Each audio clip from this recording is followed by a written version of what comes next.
Hey guys, it's Fred again. I hope you're doing well and welcome back at Thomann's Drum Bass channel. This video is about how to link your eDrums to Ableton and how to take advantage of Ableton's capabilities in the long run.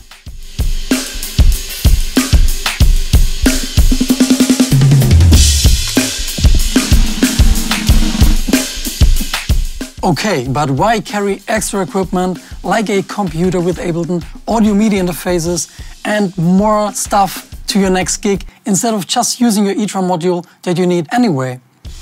Well, as always, there are pros and cons. Do you need just 4 or 5 simple sounds during a show? Then take your drum module and use the internal sounds. That's totally fine.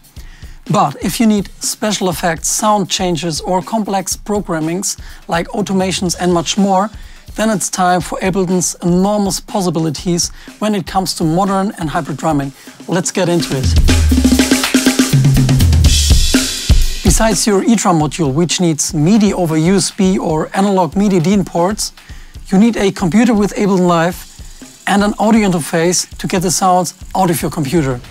If your eDrum module features MIDI over USB like this Roland Team 6 Pro, then plug it straight into your computer.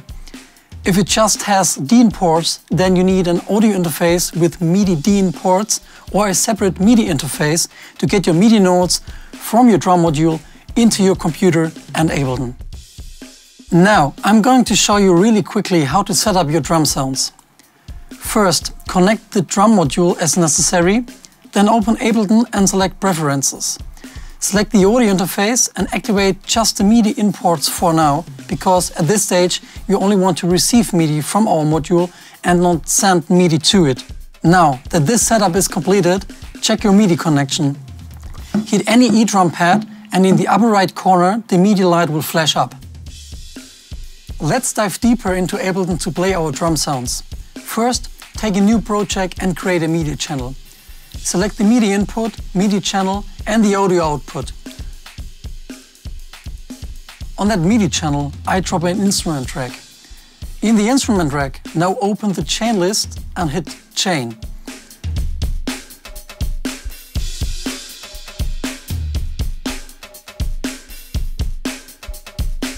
Drop as many drum racks as you need into the instrument rack and name them carefully.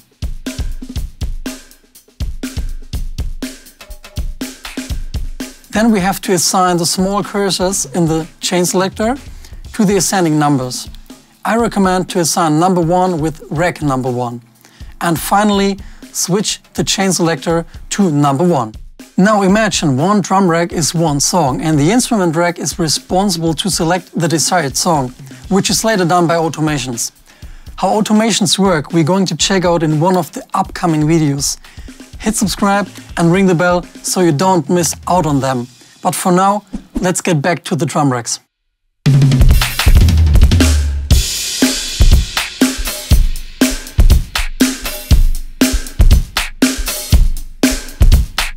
I recommend to use different channels for different sounds like snare, hi-hats, percussions and so on. So you can split the outputs up to get more control over your sounds and outputs. Easily duplicate with Command D the first channel as many times as necessary. For prevention and less work later, we create some more channels we may need in the future. Name them carefully, get them some color and select the right audio outputs to separate the channels.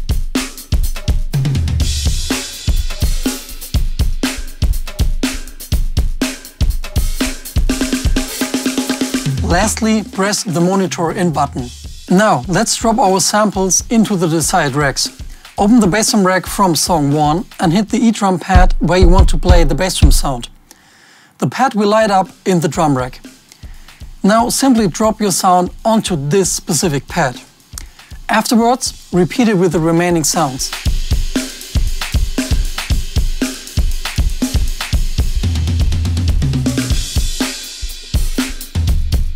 For instance, in today's demonstration we need several snare drum sounds in one rack, because I want to send all snare drum sounds through my snare drum output. If you want to adjust the levels of a sample, then open the sample and adjust the volume in the right corner.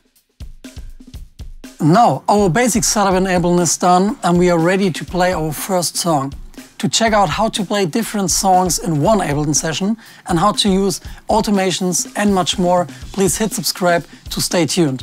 If you have any questions, leave them in the comments below. My name is Fred. See you later.